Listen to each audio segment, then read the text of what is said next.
ომი უკრაინაში შეიძლება უკვე ამ ზაფხულს დასრულდეს. ასეთი რიტორიკის გაჟღერება მოულოდნელად დაიწყეს უკრაინის პრეზიდენტმა ვლადიმირ ზელენსკიმ და ევროპელმა ჩინოვნიკებმა. მაგრამ აქ რაღაცის ახსნა საჭიროა, ამასაც გავარკვევთ. ყოველ შემთხვევაში ზელენსკი ამტკიცებს, რომ ივნისსა და ივლისში უკრაინისთვის რაღაცა სუპერ მნიშვნელოვანი მოვლენები მოხდება. ამავე დროს კივიმი ბლოკადაში აღმოჩნდა. უკრაინის თავდაცვის ძალებმა ჩანგარზე იერიში მიიტანეს, სადაც როგორც ცნობილია სტრატეგიული ხიდი მდებარეობს. უკრაინელი სამხედროების იერიშებმა ხიდზე დროებით ოკუპირებულ ხერსონის ოლქის სოფელ ჩანგართან, რომელიც ანექსირებულ ყირიმთან საზღვარზე მდებარეობს, რუსი სამხედროების ლოგისტიკისთვის ტრანსპორტული კოლაფსი კიდევ უფრო დაახლოა ნახევარკუნძულს. გარდა ამისა, წარმატებული იერიშების გამო გზაზე, რომელიც დროებით ოკუპირებულ მარიუპოლს ანექსირებულ ყირიმს აერთებს, რუსეთის სამხედრო ხელმძღვანელობამ აკრძალა მარიუპოლი, ბერდიანსკი, მელიტოპოლის გზაზე სამხედრო ტვირთების გადაზიდვა. უკრაინის შეიარაღებული ძალების უპილოტო სისტემების ძალების წარმატებულ ოპერაციებზე პასუხად, მოსკოვის ბასმანის რაიონულმა სასამართლომ კიდევ ერთხელ დაუსწრებლად დააპატიმრა უკრაინის შეიარაღებული ძალების უპილოტო სისტემების ძალების სარდალი რობერტ მადიარ ბრაუდი. საერთოდ მოდით ახლა ერთად სწრაფად განვიხილოთ ეს ყველა ახალი ამბავი. ჩემი სახელია ალექსეი პეჩი, მოდით ერთად განვიხილოთ ეს თემა, მაგრამ სანამ დავიწყებთ, გთხოვთ გამოიწეროთ ეს არხი, დაალაიქოთ ეს გამოშვება და დაწეროთ ნებისმიერი თქვენი კომენტარი ამ ვიდეოს ქვეშ. ამგვარად ივნისი და ივლისი შეიძლება ძალიან ბევრს განსაზღვრავდეს უკრაინისთვის. ასეთი განცხადება გააკეთა უკრაინის პრეზიდენტმა ვლადიმირ ზელენსკიმ ესტონეთის პრეზიდენტ ალარ კარისთან ერთად ტალიში გამართულ ერთობლივ ბრიფინგზე. შემდეგ მოხვება ციტატა. უკრაინის პოზიციები ფრონტზე ძლიერია ჩვენი შორმანძილზე მოქმედი გავლენაც, რუსეთის ლოგისტიკაზე, რუსეთის ნავთობის გადამუშავებაზე, რუსეთის სამხედრო წარმოებაზე. დროებით ოკუპირებულ ყირიმში და რუსეთის ზოგიერთ რეგიონში უკვე ბენზინის დეფიციტია, ხოლო თვეების განმავლობაში ნორმალური კავშირი არ არსებობს. რუსეთი ყოველთვიურად კარგავს 30,000-ზე მეტ სამხედრო მოსამსახურეს მოკლულებსა და მძიმედ დაჭრილებში. ასევე ზელენსკიმ აღნიშნა, რომ უკრაინა უახლოეს დღეებში განიხილავს სწორედ იმას თუ რა როლი უნდა კონდეს ევროპას მოლაპარაკებებში და როდის შეიძლება დაიწყოს მოლაპარაკებები. რადგან ევროპას სჭირდება რეალური ხმა მშვიდობის მოლაპარაკებებში. ამავე დროს ამერიკა ზელენსკის თქმით მზად არის ჩაერთოს ამ პროცესებში. მეორე რაც ევროპელებთან განიხილება არის საჰაერო თავდაცვის გაძლიერების საკითხი. და მესამე საკითხად ზელენსკიმ დაასახელა მოლოდინი, რომ ევროკავშირი მიიღებს გადაწყვეტილებას კლასტერების გახსნაზე, რათა დაიწყოს მოლაპარაკებები უკრაინის ევროკავშირში გაწევრიანებაზე. და ბევრმა უკრაინულმა მედიამ კიდევ ერთი თეზისი აიტაცა. მე შემთხვევით არ გამიხსენებია, რომ ზელენსკი ბრიფინგზე მარტო არ იყო, არამედ ესტონეთის პრეზიდენტთან ერთად. უკრაინაში ომი შეიძლება ამ ზაფხულს დასრულდეს.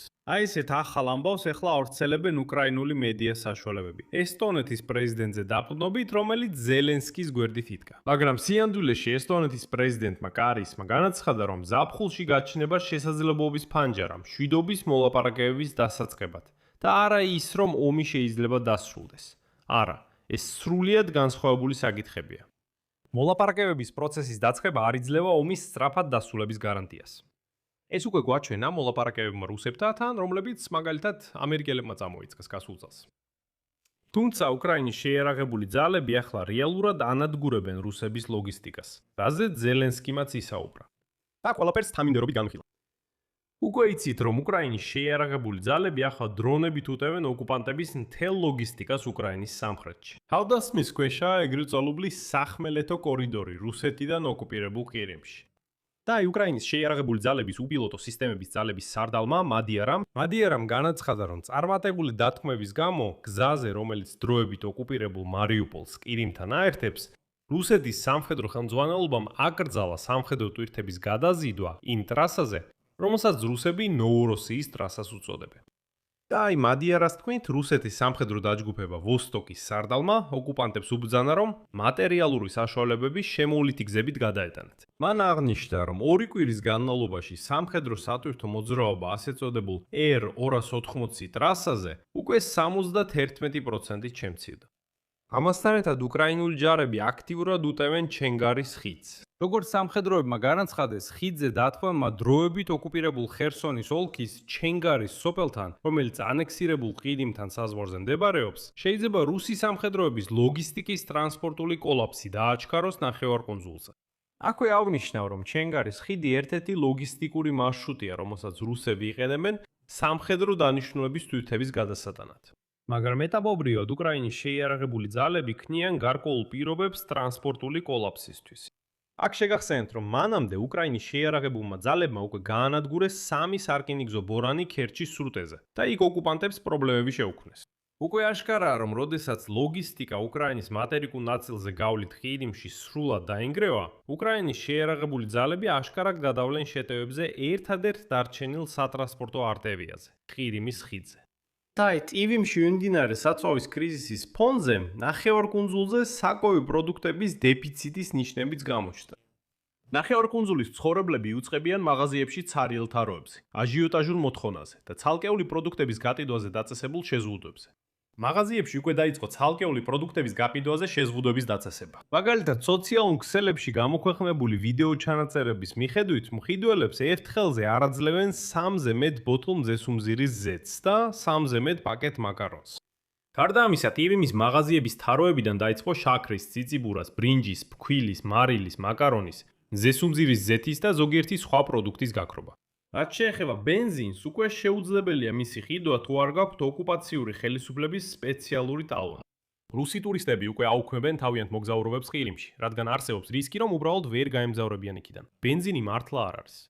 და აი ყველაფერზე პასუხად რუსებმა გადაწყვიტეს, რომ მათთვის დამახასიათებელი მანერით ეპასუხათ. მოსკოვის ბასმანის რაიონულმა სასამართლომ მიიღო გადაწყვეტილება დაუსწრებლად დააპატიმროს უკრაინის შეიარაღებული ძალების უპილოტო სისტემების სარდალი რობერტ მადიარ ბროუდი. თითქოს და ჯგუფურ ტერაქტთან დაკავშირებით, რომელსაც მსხვერპლი მოჰყვა.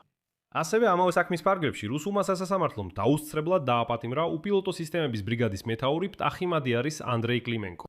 აღინიშნება, რომ საფუძველი გახდა კოლეჯზე თავდასხმა სტარობელსკში 22 მაისს. რის შედეგადაც, როგორც რუსული მხარე ამტკიცებს, 10 ადამიანი დაიღუპა. უკრაინის შეიარაღებული ძალების გენშტაბში უარყვეს რუსეთის ტყუილი სამოქალაქო საერთო საცხოვრებელზე დარტყმის შესახებ და აღნიშნეს, რომ სტარობელსკის რაიონში დაარტყეს რუბიკონის დანაყოფის ერთ-ერთ შტაბს. თუ გამოგჩნდათ, შეგახსენებთ. მანამდე რუსეთის მეორე დასავლეთის საოლქო სამხედრო სასამართლომ უკვე დაუსწრებლად მიუსაჯა SBS-ის მეთაურ მადიარს სამუდამო პატიმრობა. მანამდე წინა განაჩენი რუსეთში 20 მარტს გამოიტანეს. მაშინ მადიარს დაუსწრებლად მიუსაჯეს 18 წლიანი მკაცრი რეჟიმის კოლონია ტერორისტულ საქმიანობაში ხელშეწყობის მუხლით. დრონული სისტემების ძალების სარდლის წინააღმდეგ წაყენებული ბრალდებები დაკავშირებული იყო რუსეთის საწვავისა და ენერგეტიკული კომპლექსის ობიექტებზე დრონების დარტყმებთან. მოკლედ, რუსები თითქმის ყოველ თვეც ცდილობენ, რომ რობერტ მადიარ ბროუდის სამუდამო პატიმრობა მიუსაჯონ, მაგრამ ის მაინც აგრძელებს ამ რუსების განადგურებას დრონებით. საერთოდ აქ წერტილებს დავაყენებ. თქვენი აზრი და დასკვნები კომენტარებში დაწერეთ ამ გამოშვების ქვეშ. გამოიწერეთ არხი, დააცეკით ზარს და არ დაგავიწყდეთ ლაიკის დაჭერა. თუ გსურთ ამ YouTube არხის მუშაობის მხარდაჭერა, ამის გაკეთება შეგიძლიათ ფინანსურად ნებისმიერი დონატის საშუალებით, ბმულებითა და რეკვიზიტებით, რომლებიც მითითებულია ამ ვიდეოს აღწერაში. ამით ყველაფერი დასრულდა. იზუნეთ საკუთარ თავზე. ყველას მშვიდობა, დიმა ტორზოკი.